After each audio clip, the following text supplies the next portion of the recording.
Il aura finalement eu lieu, ce Polytech 2021, après de très longs mois de pandémie. Il a accueilli vraiment beaucoup de visiteurs et les exposants en ont profité pour dévoiler pas mal de nouveautés. Pour nous aussi, il était temps de refaire un tour des stands pour découvrir ces nouveautés. Chez Frankish, on montre qu'on peut être un gros industriel et quand même faire des produits tout simples et innovants, à l'image du Rigoplant là derrière moi. Alors là, ici, on voit deux modules. Celui-ci, alors normalement, il y a de la terre et des végétaux tout le long. C'est un prototype. Donc là, dans ce module-là, jusqu'ici, c'est la décantation des macro-déchets de l'eau de pluie, parce que c'est pour traiter l'eau de pluie. Le deuxième, c'est pour la filtration. Et en dessous, donc l'eau passe et ça va dans ces modules, les Rigofil de Frankish, des modules qui commercialisent depuis un petit moment.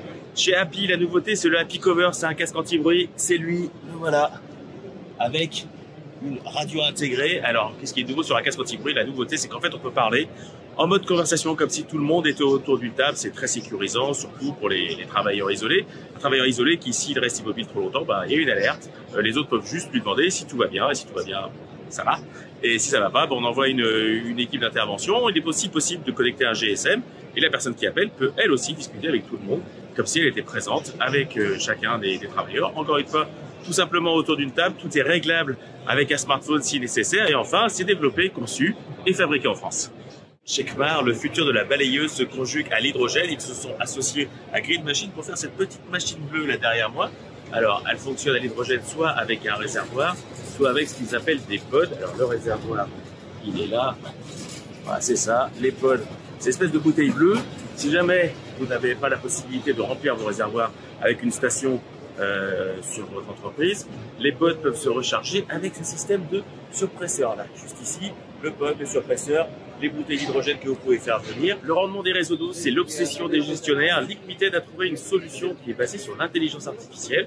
En rentrant dans un modèle toutes les caractéristiques d'un réseau, de l'environnement, il y a une cinquantaine de points particuliers.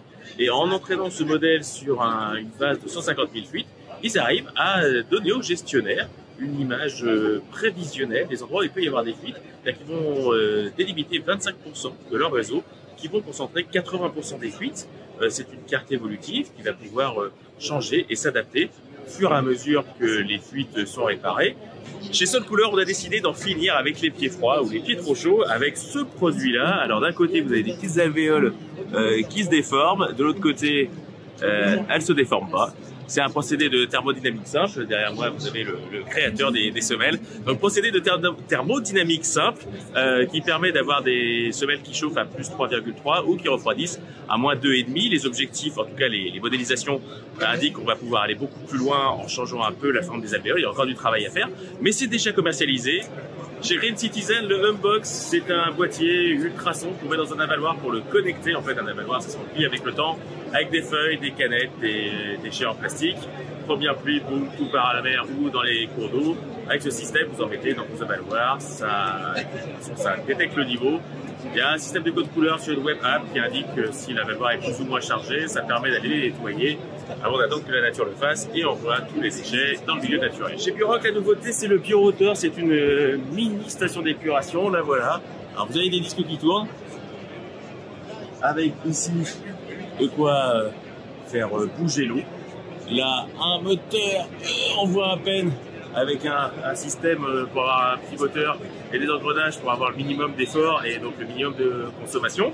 Les disques sont lisses, comme ça le biofilm se forme dessus, mais il se colmate pas. Alors c'est pas pour de l'assainissement autonome vraiment de particulier, parce que c'est à partir de 70 équivalents habitants, ça peut monter beaucoup plus haut. Donc on est sur du semi-collectif.